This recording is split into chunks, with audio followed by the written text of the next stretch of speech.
Hi guys, Goose here. Hope everyone's doing well. And this is kind of like my top tips for a rosewood Strat. Just stuff that I've learned over the years and kind of my preferences. Let's face it, the guitars from the 50s and 60s sound so good because the wood was good quality, and obviously it's had a lot of time to age. They sounded good back in the 60s and the 50s as well. When they were pretty much new. Buddy Holly, Richie Valens, when he was playing it sounded great then, on a 54 Strat. I like obviously alder body. You can get rosewood neck and ash combinations, which can also sound pretty good, but I prefer the alder body, which this is. And as for rosewood, you want to have really good quality rosewood. This is Honduras rosewood, which I love. I think it sounds really good. It's a bit lighter, so it's not as appealing as like a dark Brazilian rosewood. It's a little bit more lighter, although this one is sort of getting a bit darker actually now through the years. This guitar was probably made in maybe the year 2000, so it's kind of 22 years old now. But so I like Honduras rosewood. That's what I really love, or Brazilian rosewood. If you can get either of those two, then you're onto a winner straight away. And then you want to have hard, I think they call it hard rock maple, but some good quality maple. But here's another thing. You want to get, if you look at the end here, you're going to see a few different types of cut, and quarter sawn, flat sawn. I prefer a flat sawn neck. Okay, so that's just a little preference. Okay, this is just preference. This is just I'm just speaking here what I like and what I don't like. But I like a flat sawn neck, so that I think it's just better tone. I seem to all the flat sawn necks I've played just seem to sound a little bit better. I don't know if that's just just a mental thing or not, but to me they sound better. So quarter sawn obviously is probably the more normal way to cut a wood. I don't know which way is more efficient, but obviously there's amazing sounding quarter sawn. But if I had to choose, I would choose a flat sawn neck. As for tuners, you can't really go wrong with these Cluson tuners, and people that watch the channel may, because I do have a few sets of the famous Stevie Ray Vaughan. Well, they're actually not Stevie Ray Vaughan. Robin Ford was actually using these on his guitar, I think even before Stevie Ray Vaughan was. But these are the famous German Shallow Elite with the pearl buttons. But I don't necessarily like them on the Strat, and I'll tell you why. Number one, they're heavy. And I just think these, I don't know if these add to the tone or anything, but these aren't going to add to the tone. They're not going to take away, and they're not going to add, because they're just lightweight and they just look good. And I prefer the original Cluson tuners if I have my way. But obviously some people like the gold, flashy gold German shallow ones, but they're obviously more modern. Frets. Now I like 6100 frets. And the reason I like those frets is because I bend a lot. If I and I have 11s to 48s, I think they are. I haven't got my strings handy to show you, but Diodario strings, 11 to 48. I'm telling you about my strings because if you're using 11s tuned to E, okay, we're not talking about E flat, because playing 11s in E flat is easy. It's not hard. But playing 11s in E can sometimes be, can make your fingers go tender on the tone and a half bends. If I'm going, or like a one finger bend.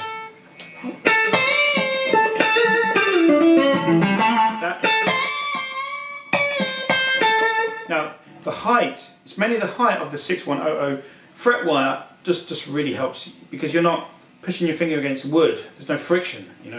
You're hardly touching the wood sometimes. Whereas 6105s are slightly thinner but have the same tallness.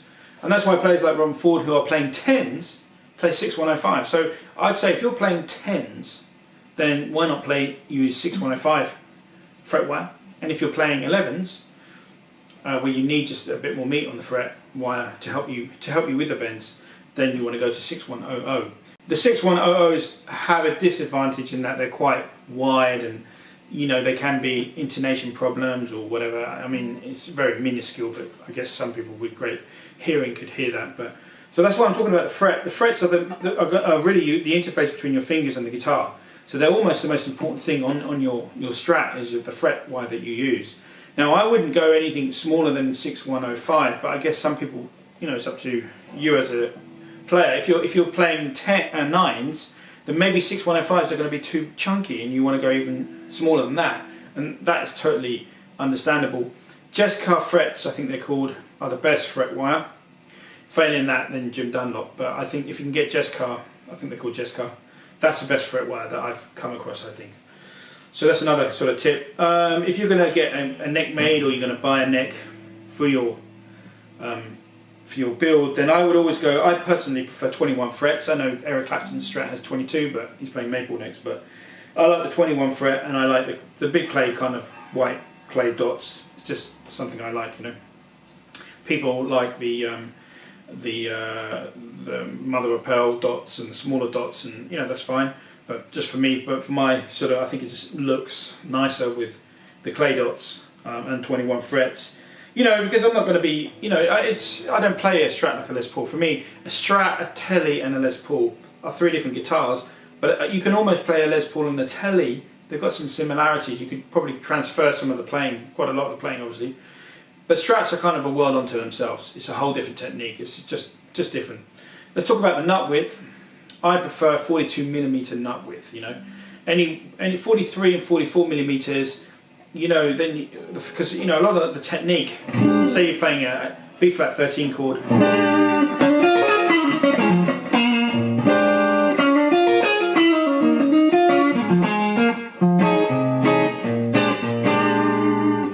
Thumb over the neck quite easily here if you're playing Hendrix. I'll just tell you about my gear. I'm using the Goose pedal, which is a really cool light overdrive. I can actually turn the overdrive right off and just use it as a clean boost, which I developed that for these guitars, these Strats. So I'm using a Dumble Overdrive Special 100 watt amp with a Altec Lansing, an old 80s Altec Lansing speaker, a ceramic speaker. So that's what I'm using. Oh, and I've got the new Free the Tone Cosmic Wave multi-filtering delay. It's just giving me a slap back through the loop of the amp. Okay. So where were we? So the width of the neck, guys, 42mm is for me the best. If you want a vintage, slightly less than 42mm, like 41.5, is also very good. You don't want to be going smaller than 41mm, because then, to do some nice chordal stuff down here especially,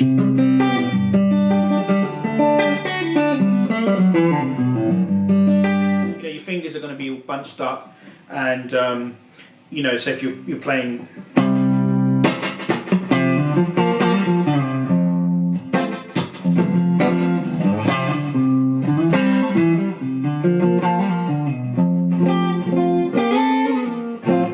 You're going to get all knotted down here if you've got a small nut, so 60s, 50s, 60s nuts would obviously vary because it's all hand finished. It's all, it was not an exact science, but I would say 41.5mm to 42mm is really what I wouldn't want to go over 42. I've had 43mm necks and even 44mm necks, and it tires, your thumb gets fatigued if you haven't got massive shovels for hands, So that's another thing to think about, because you want to have thumb over the neck is a Stratocaster, is a totally legit Stratocaster technique developed from Jimi Hendrix and lots of players, but the thumb over the neck is very important to do on a Strat. It's part of its kind of legacy, if you will.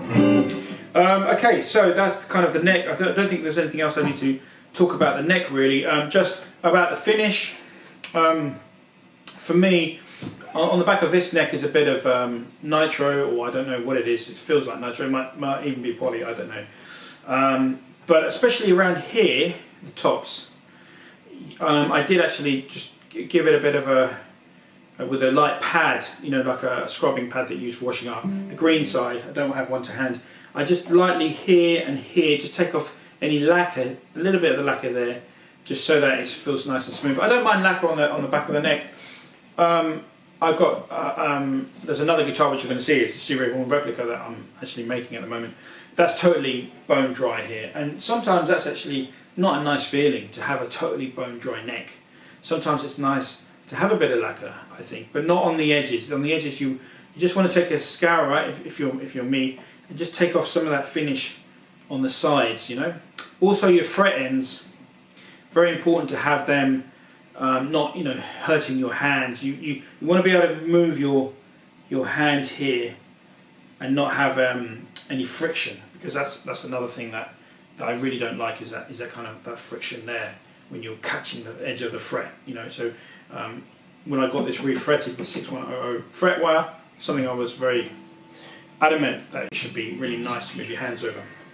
Okay, so we don't want to make this a really long video, but let's talk about the body part of the equation. Like I said, all the body, scratch plate. I'm really liking these tortoiseshell 60s sort of style scratch plates at the moment. Interestingly, I like whiter appointments, you know, the knobs and the switch tip and the pickup covers. I'm going more nowadays for whiter, sort of vintage whiter style, rather than the yellow, the kind of typical yellowed, because I think it's more authentic. The white is kind of a bit more authentic, and it looks better against this tortoiseshell guard, I think, in my opinion. And here we have as well on the tremolo. This is another thing, guys. On the tremolo, I always keep my arm on I never take the arm off, never. When it's in its case, soft case. If it doesn't fit into a hard case, then I have to take it off. But generally, I never take that off. That stays on all the time, because again, it's part of the, you know, if you're doing the Stevie Ray Vaughan.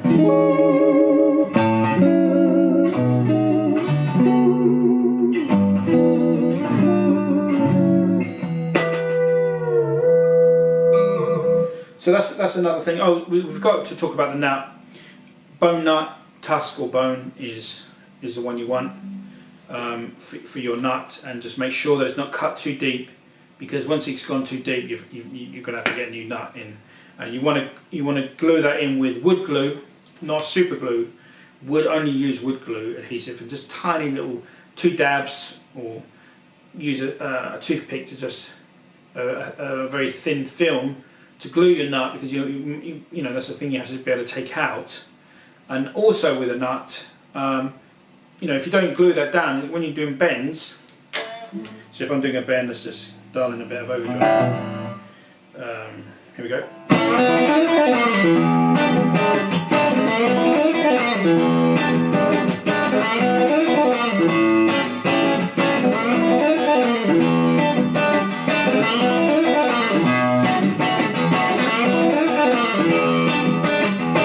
You know, it wouldn't survive that song. Your nut would be popping out. So that's another thing I learned the hard way. So let's just get back to this. So I always keep my tremolo arm. I'm always using that, especially, you know, on all those sort of songs. And now we're going to come and talk about the springs. The best springs in the world for me are raw vintage springs, because they do this. Okay, if your springs don't do that, then they're not good springs. You know, they should be able to. You know, I don't like relic strings. I don't see any point in having rusty relics springs. I like nice, shiny, new. And because I'm using 11s tuned to E, and my tremolo is flat on the board, it's flat. Okay, so that way I'm going to be using 5 springs. If I use 10s, if I did use 10s, I'd use 2 aside, and if I use 9, I would use 3. Now there's a few guys that put the claw at a perpendicular angle, whatever, and they say that if you have a floating trem, that's going to help you do like a tone and a half bend or a tone bend. I can't remember what it is, but I don't use a tremolo to change my pitch on a Strat. I use it more like a Bixby tremolo, if you will. And just to demonstrate that, I kind of.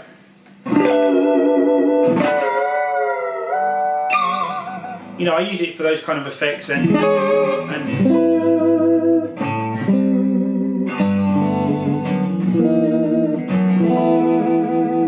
you know, really that's kind of the extent that I use a tremolo. I'm not trying to kind of do a bend up like Jeff Beck does. So if you want to get into all of that stuff, then you're going to have the floating trem, okay? And that's a really amazing thing if you can do that. It's not something I like to do because just from breaking strings really, and I don't, when I'm bending a string, I don't want the tremolo arm to be, the tremolo bridge to be moving like that. I've got it bolted right down so that it doesn't move, but it's loose enough, the tension is loose enough in the back so that I can get a bit of a wobble like that. When you're bolting, you've got six screws here on the front there. I don't know if you can see this, guys. You've got 6 screws. So when you're bolting those screws in, you know how to do it, guys, don't you? You keep turning it until the bridge starts to move up, and then you back off, okay? Because it's got to be sitting flat, okay? So that's how, you know, there's probably plenty of videos to watch how you set the bridge plate up. That's just one thing to bear in mind. You don't want to be screwing that, you know, you don't want to be, you know, almost bending that bridge plate by, you know, trying to screw in the bridge plate too much. So that's that. CTS pots, another thing I like, so if I just show you this, get a bit more overdrive. This volume control, okay, 250K, you want to measure them because some of them are 220. And if they're 220, then your guitar might be too dark with the volume pot. So the volume pot's pretty important, more important than the tone pots. So you really want to get, you know, if your guitar is particularly dark, you might want to change the value of that pot to brighten the guitar. So this pot actually I measured is 220. So I really need to change this pot on the volume and make it 250 or a bit more even, because it's making this guitar a little bit dark. So, but what I want is very, very loose. It has to be, because so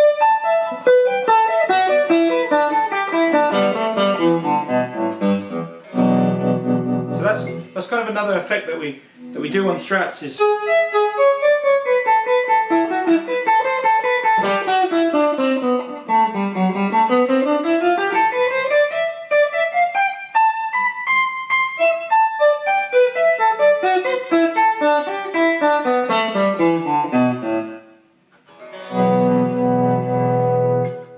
You want to be able to have that really nice and loose, so you can just use that, manipulate that with your little finger, okay?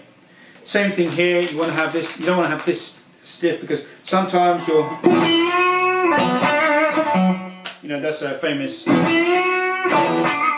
where you're flicking it down from the neck to the bridge on a bend. You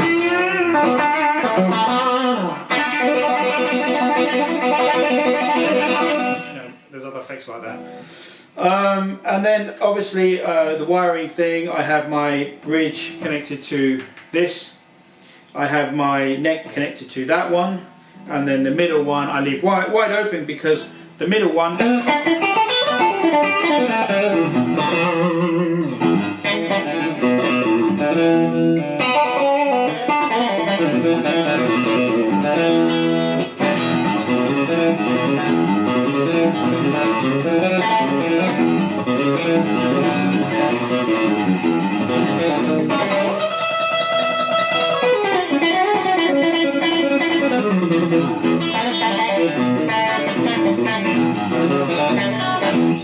so that middle one is really nice, full open, gives you a lot of quack.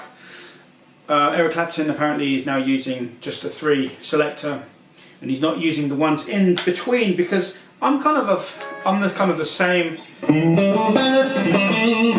You know, I mean, I know Mark Knopfler kind of, you know, use the in betweens, you know, a lot.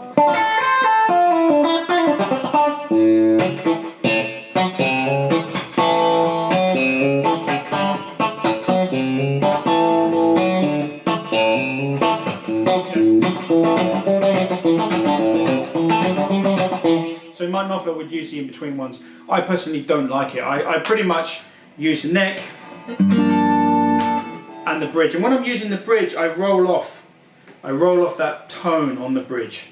So I guess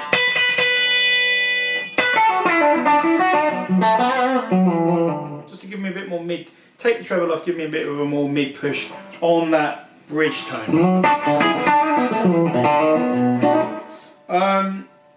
So that's another thing.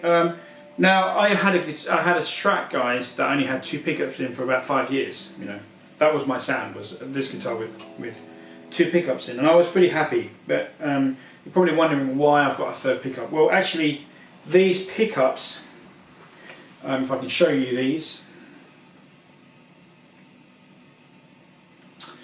These are actually ESP Custom Labs pickups. Okay, there's the ESP Custom Lab pickups, and I've just put them in. You know, these are Alnico 2s. So Alnico 2s are kind of like Alnico 5s, but imagine they were, when they lose magnetism, I guess, vintage pickups. Then apparently Alnico 2s sound a bit like old Alnico 5s. I don't know if that's true, but that's what I've read. But the thing with Alnico 2s is they're quite sweet sounding, and they're mellow, and I like them. So, and these are hand wound special ESP pickups. Not necessarily getting a vintage tone really, they're just as good quality hand wound pickups, and they tend to have different readings because they're hand wound. They don't all come out, but they range around 6.2 to 6.5, so they're certainly on the hotter side, okay, which works for me with my other guitars and stuff. And some clean sounds here, and it has a really nice clean.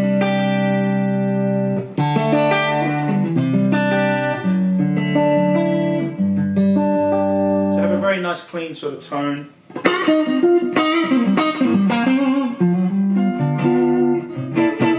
Obviously I'm not advertising these because I had to buy these and they were quite expensive, and ESP and Navigator, although they should endorse me, they don't. So you know, these are, there's no advertising going on here.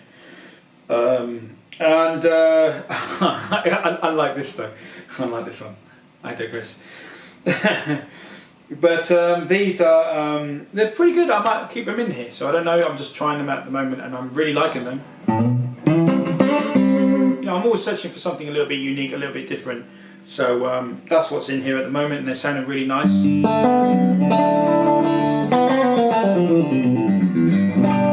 And that's really why I've got them all in, because I've just decided that I really like that middle sound. You know, I'm just falling in love with the middle sound again on the Strat. So really, that's pretty much it. The only other thing I would say with your what are they called, saddles, and setting up the heights, you know, and setting up your neck. We didn't talk about the relief, but I generally go for quite a straight neck, not completely straight, but pretty much a straight neck, because it's got a 9.5 radius on this, and so you know, you're going to get problems down here. It's probably less than 9.5, maybe it's 9-inch radius on this. I think it started life as a 7.25-inch radius, but anyway. So I like it to be flat. Action is not too high, but it's not completely flat, but there's a bit of height there. And then obviously, you know, make sure you get your saddles intonated and the right height. You know, you really want to get a radius. Stuart McDonald do them. They're like these radius little things you stick under the strings to check that you've got the right radius on your saddles. That these ones here are lower either side, and these are slightly higher, so that they go with the curvature of your rosewood board. You know, so that's another thing you want to be checking out. And another thing is obviously your pickup heights. You need to tune these in yourself. You know, and that's just, you know, playing at one note and then just going through each of them. You generally find that, I mean, looking at this one, you're generally finding that your treble is a bit higher and your bass is a bit lower. But you're going to have to tune your pickups in. I've got a friend, Brian, who's a master, and he tunes my pickups in, the height, when I'm talking about the height, into this guitar. And that's what really you need to do is really, and we could do a whole video, which I probably will do, with Brian talking about how he does that. So that's really my thing. The only other thing is the capacitor. The capacitor in here does make a difference, and that's a whole nother video to go into. But you know, I do favour vintage Cornell capacitors, but you know, modern. This has got a Japanese capacitor, which does the job fine. You know, so it's just, and I haven't. Normally, I would change this for a Callahan block. I'm not a huge fan of Callahan parts, but they do. The block is very, very good that they make.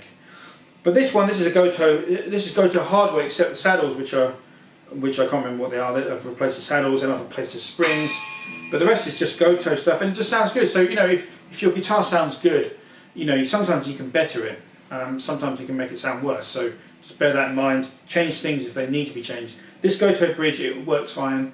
You know, the Tremolo system, it works fine. So I just leave it, you know, and it is what it is. So that's really the story of my Stratocaster, why I've got 3 pickups now as opposed to 2. And this weighs this weighs about 7.5 pounds. So it's like I don't know what it is, 7.8 pounds, whatever. I think that's half. Is that half? I can't remember now. No, 7.7 pounds or something. So really, you don't want. I think they're the best sounding Strats at about 7.5 pounds or 7.4 pounds. You don't want to go too light or too heavier than that. But you know, there's exceptions. There's heavier Strats that sound amazing. So that's the end of my talk about my Stratocaster.